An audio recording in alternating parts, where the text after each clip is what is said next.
একটি পণ্য 540 টাকায় বিক্রি করে 10% ক্ষতি হলে ক্রয় মূল্য কত? এখানে ক্রয় মূল্য আমাদের বের করতে বলছে। এই অঙ্কগুলো অনেক রকমভাবে পদ্ধতি করা যাচ্ছে। এখানে যখন বিক্রয় মূল্য দেওয়া থাকে, যে বিক্রয়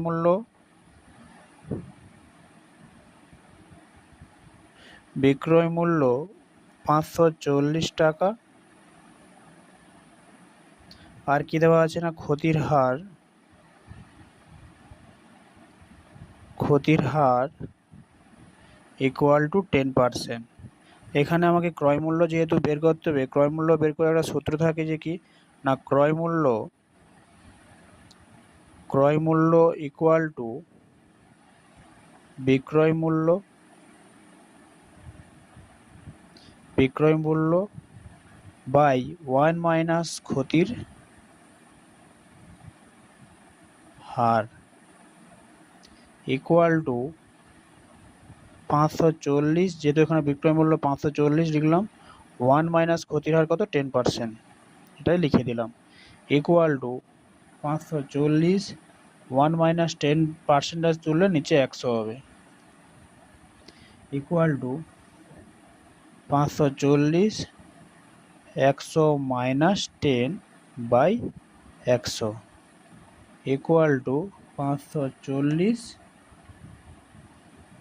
90 বাই 100 ইকুয়াল টু 540 90 উপরে 100 উঠবে, এই 0 9 6 54 600 টাকা। এটা একটা আমার উত্তর হলো। বা এইটাকে যখন আমরা এটা একরকমভাবে, এই অঙ্কটা একরকমভাবে হলো, যখন এই অঙ্কটাকে যখন ক্রয় মূল্য যেহেতু আমি জানিনি, ধরি ক্রয় মূল্য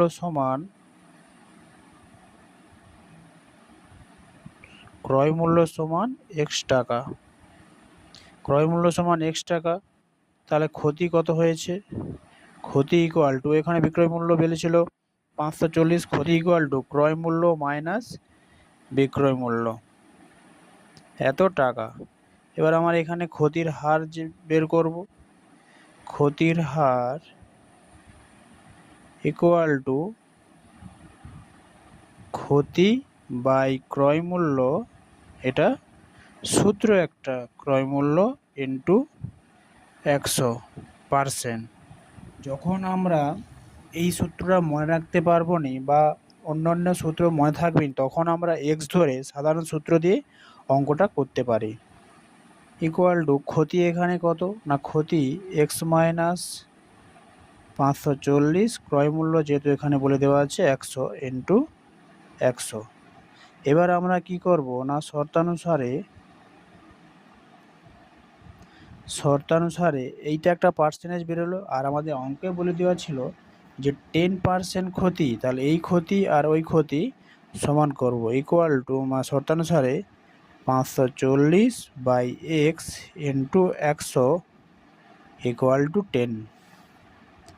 বা এবার আমরা কি করব, এই 100টা নিচে নিয়ে যাব, x minus 540 by x equal to, এইটা নিচে আসবে, এই 0 0 কাটলো, বা x minus 540 by x equal to 1/10, বা এই 10টা এই পাশে গুণ হলে কী হবে 10x মাইনাস 540 0 আর এখানে এক্স, বা এইটা এই পাশে আসবে 10x minus x equal two, এটা এ পাশে যখন যাবে প্লাস হয়ে যাবে, বা 9x ইকুয়াল টু 54 দুটো 0, বা এক্স ইকুয়াল টু 54 দুটো 0 9 9 6 54 দুটো 0 ইকুয়াল টু 600। এখানে আমার এক্সের মান 600 বেরিয়েছে, আর আমরা এখানে কি ধরছিলাম যে ক্রয় মূল্য সমান x টাকা, তাহলে ক্রয় মূল্য x এর জায়গায় 600 লিখে দেবো, এখানে একটা অঙ্ক হয়ে গেল। এই অঙ্কগুলো বিভিন্ন রকমভাবে করা যায়।